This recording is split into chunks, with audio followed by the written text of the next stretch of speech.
யாழினி ரூம்ல இல்ல அங்கிள் என்று சக்தி பொறுமையாக சொன்னாள். என்னம்மா சொல்ற, யாழினி ரூம்ல இல்லையா?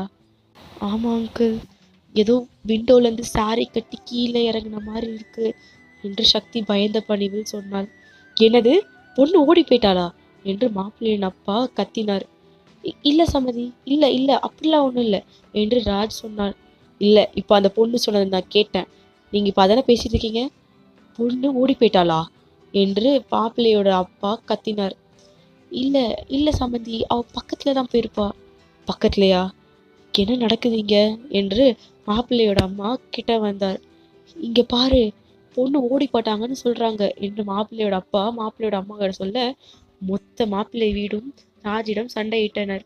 மாறி மாறி கத்திட்டு இருக்க சக்திக்கு என்ன பண்ணுவது என்று புரியவில்லை. வாய்ப்பே இல்லை, யாழினி இப்படிலாம் பண்ண மாட்டான். அதுவும் அவ யாரையும் லவ் கூட பண்ணல, அப்ப எதுக்கு ஓடி போகணும்? ஏதோ இடிக்குது, சம்திங்ஸ் ராங் என்று சக்தி எண்ணி மண்டபத்தை வெளியேறினாள். வெளியே வந்த அவள் அங்கேயும் இங்கேயும் தேடினாள். அந்த சாரி கட்டின திசையில் போனாள். அங்கே போனால் ஒரு பெரிய பென்ஸ் கார். சக்தி திடீரென ஒளிந்து கொண்டாள். யாருக்கும் தெரியாமல் எட்டி பார்த்தாள். அங்கே யாழினியை காரின் பேக் சீட்டில் ஒரு கும்பல் ஏற்றி அவர்களும் காருக்குள் சென்று காரை ஸ்டார்ட் செய்து கிளம்பினர். சக்திக்கு புரிந்தது, யாழினியை கடத்துறாங்க என்று. அவளும் விரைவாக அவள் ஸ்கூட்டியை எடுத்து அந்த காரை ஃபாலோ செய்தாள். அவள் ராஜுக்கும் அர்ஜுன் மனைவிக்கும் மாறி மாறி கால் செய்தாள். ஆனால் அவர்கள் எடுக்கவே இல்லை. இவங்க கால் எடுக்க மாட்டுறாங்க என்று சக்தி எண்ணி அந்த காரை விடாமல் ஃபாலோ செய்தாள்.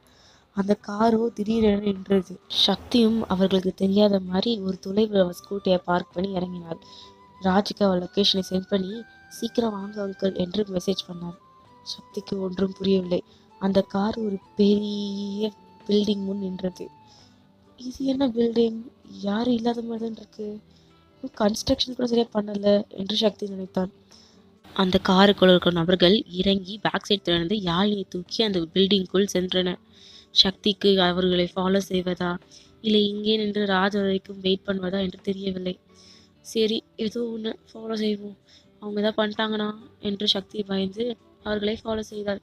பில்டிங்குள் போன அவருக்கு வழி தெரியவில்லை. அவர்களும் காணும். ஐயோ, என்ன பண்ணுறது, வெளியே போயிட்டா என்று அவர் யோசித்து கொண்டிருந்தார். யாரு நீ, இங்கே என்ன பண்ணுற என்ற குறை திசையில் திரும்பினாள் சக்தி. சார், நீங்கள் யார்? நானா? நான் இந்த பில்டிங்கோட இன்சார்ஜ். நான் தான் இந்த பில்டிங்க்கு டிசைன்லாம் பண்ணுறேன் என்று அவர் சொல்ல சக்தி பெருமூச்சு விட்டார். சார் ப்ளீஸ் ஹெல்ப், என் அக்காவை கடத்திட்டு